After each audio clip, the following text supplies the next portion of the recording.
जय श्री बालाजी की जय श्री श्याम। तो कैसे हैं आप सब लोग। आप सभी का फिर से एक बार हमारे इस प्यारे से यूट्यूब चैनल पर हार्दिक स्वागत है। तो आपने ब्लैक सैंड मिस्ट्री तो सुना ही होगा, नहीं सुना है तो मैं आज आपको बताने वाली हूँ। डूमस बीच को ब्लैक सैंड मिस्ट्री कहा जाता है।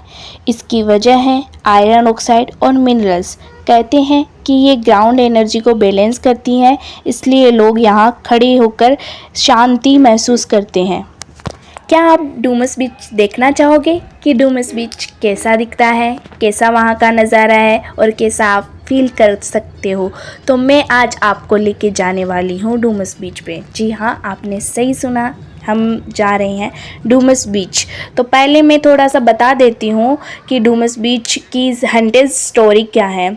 तो यहाँ कई लोकल्स मानते हैं कि रात में यहाँ हल्की आवाज़ें और शैडोज़ देखी जा सकती है। कुछ व्लॉगर्स ने भी क्लेम किया है कि रात के समय वियर्ड फीलिंग आती है, बट ऐसा है कि नहीं वो पता नहीं।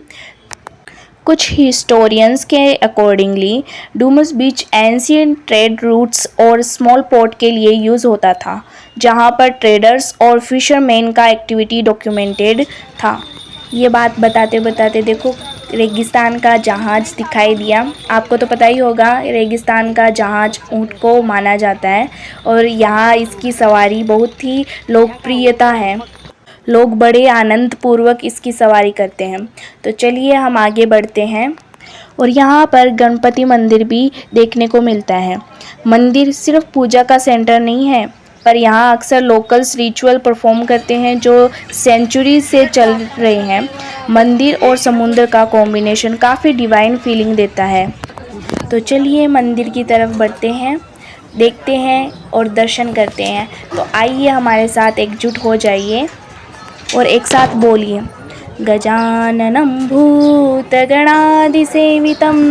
कपितजम्बूफलचारुभक्षणं उमासुतं शोकविनाशकारिकं नमामि विघ्नेश्वर पादपंकजम। चलिए आगे बढ़ते हैं। काली रेत और सी की आवाज़ कंबाइंड होकर इसे परफेक्ट स्पिरिचुअल या मेडिटेशन स्पॉट बनाती हैं। बीच के आसपास छोटे इंसेक्ट और रेयर प्लांट्स हैं जो सेलाइन और कोस्टल एनवायरनमेंट में ही ग्रो करते हैं। कुछ स्पीसीज कहीं और नहीं मिलती।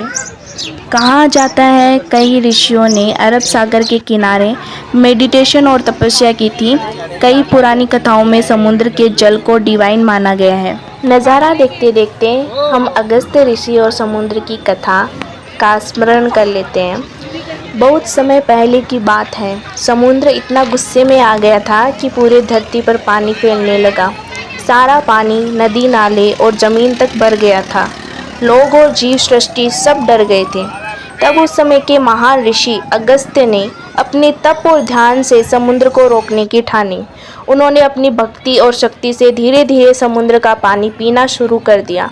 दिन और रात लगातार तप करते हुए अगस्त्य ऋषि ने इतना पानी पी लिया कि धरती पर पानी का प्रलय रुक गया।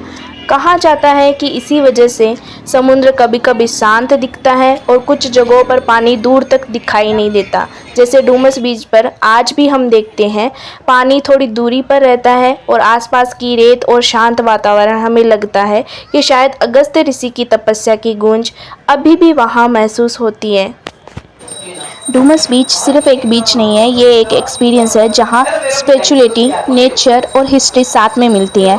अगर आप सूरत आए तो यहाँ ज़रूर आइए, क्योंकि कभी कभी कुछ जगह सिर्फ देखने से नहीं महसूस करने से याद रहती है, जिसमें यादगार पल रहने वाले हैं। यहाँ की खूबसूरत सड़कें, यहाँ की जो हवा में भीनी भीनी खुशबू और पानी की वो तूफ़ानी आवाज़, यहाँ खड़े होकर हर विजिटर का मन शुद्ध हो जाता है।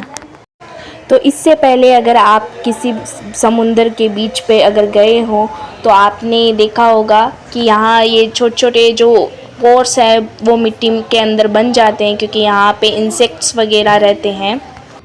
बीच की रेत पर छोटे छोटे इंसेक्ट चलते हैं और रेयर प्लांट्स भी ग्रो करते हैं। नेचर की ये छोटी छोटी चीज़ें हमें याद दिलाती है कि हर चीज़ में एक कहानी छिपी होती है।